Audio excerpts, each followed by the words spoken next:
Hi friends, welcome to Liya Tasveer vlogs. ಇವತ್ತು ನಾನು ಮಾಡ್ತಿರೋದು ಮಸಾಲ ಚಿತ್ರಾನ್ನ. ಬನ್ನಿ ನೋಡೋಣ ಹೇಗೆ ಮಾಡೋದು ಅಂತ ಹೇಳಿ.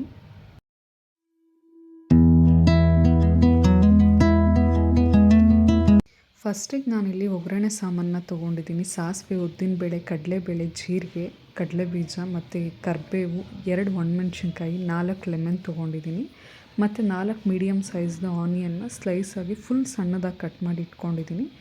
ಜೊತೆಗೆ ಮಸಾಲೆ ರುಬ್ಕೊಳ್ಳೋಣ ಅಂತ ಹೇಳಿ ಕಾಯಿ ತುರಿ, 1 ಬೆಳ್ಳುಳ್ಳಿ, 1 ಇಂಚ್ ಶುಂಠಿ, ಕೊತ್ತಂಬರಿ ಸೊಪ್ಪು ತೊಗೊಂಡಿದ್ದೀನಿ. ಈಗ ಕೊತ್ತಂಬರಿ ಸೊಪ್ಪು, ಮೆಣಸಿನ್ಕಾಯಿ, 1 ಇಂಚ್ ಶುಂಠಿ, 1 ಬೆಳ್ಳುಳ್ಳಿ, 3 ಸ್ಪೂನ್ ಕಾಯಿ ತುರಿ ತೊಗೊಂಡಿದ್ದೀನಿ. ನಾನಿಲ್ಲಿ 6 ಮೆಣಸಿನ್ಕಾಯಿನ ಹಾಕ್ಕೊತಾ ಇದ್ದೀನಿ. ಖಾರಕ್ಕೆ ಎಷ್ಟು ಬೇಕು ನೀವು ನೋಡ್ಕೊಂಡು ಹಾಕ್ಕೊಳ್ಳಿ. ಇಲ್ಲಿ ನಾನು 4 ಜನಕ್ಕೆ ಮಾಡ್ತಿರೋದ್ರಿಂದ 3 ಸ್ಪೂನ್ ತೆಂಗಿನ ತುರಿನ ತೊಗೊಂಡಿದ್ದೀನಿ. ಜಾಸ್ತಿ ವಾಟರ್ ಏನು ಮಿಕ್ಸ್ ಮಾಡಬೇಡಿ, ಸ್ವಲ್ಪ ತರಿಯಾಗೆ ಇರುವಂಗೆ ರುಬ್ಕೊಳ್ಳಿ. ಸೊ ನಾನು ಸ್ವಲ್ಪನೇ ವಾಟರ್ ಆ್ಯಡ್ ಮಾಡ್ಕೊತಾ ಇದ್ದೀನಿ.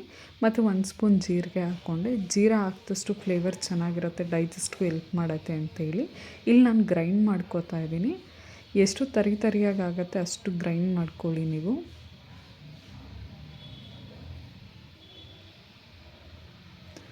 ನಾನು ಈ ಥರ ಗ್ರೈಂಡ್ ಮಾಡಿಕೊಂಡು ಒಂದು ಕಡಾಯಿ ಇಟ್ಕೊಂಡು ಒಂದು 4 ಟೇಬಲ್ ಸ್ಪೂನ್ ಆಯಿಲ್ ಹಾಕ್ಕೊಂಡೆ. ಆಯಿಲ್ ಬೇಕು ಸ್ವಲ್ಪ ಚಿತ್ರಾನ್ನಕ್ಕೆ, ಎಲ್ಲನೂ ಫ್ರೈ ಮಾಡಬೇಕಲ್ಲ, ಸೊ ಅದಕ್ಕೋಸ್ಕರ ನೀವು ಆಯಿಲ್ನ ನೋಡ್ಕೊಂಡು ಹಾಕ್ಕೊಳ್ಳಿ. ನಾನು ಯಾವಾಗಲೂ ಸನ್ಫ್ಲವರೇ ಯೂಸ್ ಮಾಡೋದು. ಇಲ್ಲಿ ಸಾಸಿವೆ ಹಾಕ್ಕೊತಾ ಇದ್ದೀನಿ. ಫಸ್ಟು ಎಣ್ಣೆ ಕಾದಿದ ತಕ್ಷಣ ಯಾವಾಗಲೂ ಅಷ್ಟೇ ಒಗ್ಗರಣೆ ಹಾಕಬೇಕಾದ್ರೆ ಲೋ ಫ್ಲೇಮಲ್ಲಿ ಇಟ್ಕೊಳ್ಳಿ. ನೆಕ್ಸ್ಟ್ ನಾನು ಕಡಲೆಬೇಳೆ ಸ್ವಲ್ಪ, ಉದ್ದಿನಬೇಳೆ ಸ್ವಲ್ಪ,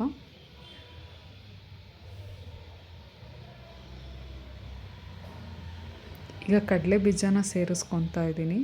3 ತುಂಬ ಲೋ ಫ್ಲೇಮ್ ಮಾಡಿಕೊಂಡು ಚೆನ್ನಾಗಿ ಫ್ರೈ ಮಾಡ್ಕೊತಾ ಇದ್ದೀನಿ. ಯಾಕಂತ ಅಂದರೆ ಅದು ಫ್ರೈ ಆಗಲಿಲ್ಲ ಅಂದರೆ ಹಸಿ ಒಂಥರ ಇನ್ನೂ ತೆಳ್ಳಗೆ ಇರುತ್ತೆ. ಸೊ ಇದನ್ನು ಚೆನ್ನಾಗಿ ಫ್ರೈ ಮಾಡ್ಕೊಳ್ಳಿ, ರೋಸ್ಟ್ ಆಗೋ ಥರ. ಆ ಫ್ಲೇವರ್ ಗೊತ್ತಾಗಬೇಕು ಆ ಥರ.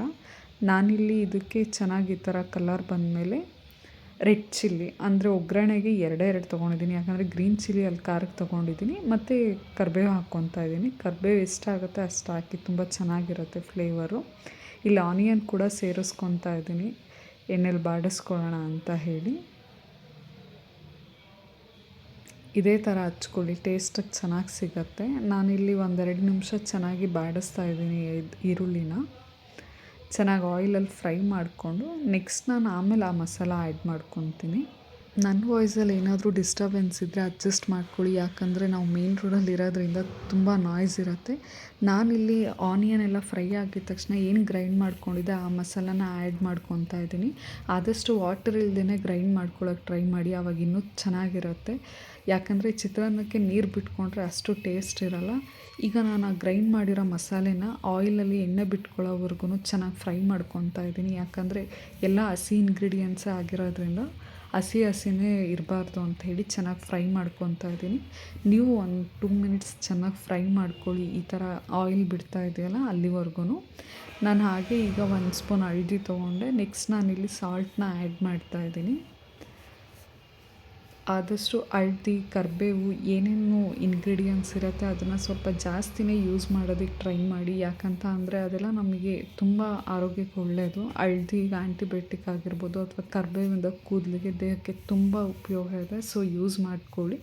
ನೆಕ್ಸ್ಟ್ ಇಲ್ಲಿ ನಾನು ಉಪ್ಪನ್ನ ಆ್ಯಡ್ ಮಾಡ್ತಾಯಿದ್ದೀನಿ. ರುಚಿಗೆ ನೋಡ್ಕೊಂಡು ನೀವು ಉಪ್ಪನ್ನ ಆ್ಯಡ್ ಮಾಡ್ಕೊಳ್ಳಿ.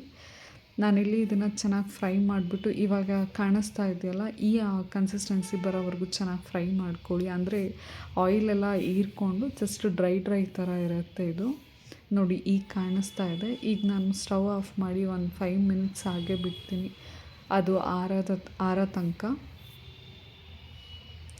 ನೆಕ್ಸ್ಟ್ ನಾನಿಲ್ಲಿ ಆರಿದೆ ಇದು ಲೆಮನ್ನ ಆ್ಯಡ್ ಮಾಡ್ಕೊತಾ ಇದ್ದೀನಿ. ಆಲ್ರೆಡಿ ಕಟ್ ಮಾಡಿ ಇಟ್ಕೊಂಡಿದ್ದೆ ಲೆಮನ್ನೆಲ್ಲ ಆ್ಯಡ್ ಮಾಡಿಕೊಂಡು ನೋಡಿ ಹೇಗೆ ಕಾಣಿಸ್ತಾ ಇದೆ ಅಂತ. ಸಿಂಪಲ್ಲಾಗಿ ತುಂಬ ಟೇಸ್ಟಿಯಾಗಿರುತ್ತೆ, ನೀವೇ ಟ್ರೈ ಮಾಡಿ. Thank you so much for watching my video. ಆದಷ್ಟು ನನ್ನ ವಿಡಿಯೋನ ಲೈಕ್ ಮಾಡಿ, ಶೇರ್ ಮಾಡಿ, ಸಬ್ಸ್ಕ್ರೈಬ್ ಮಾಡಿ. Thank you.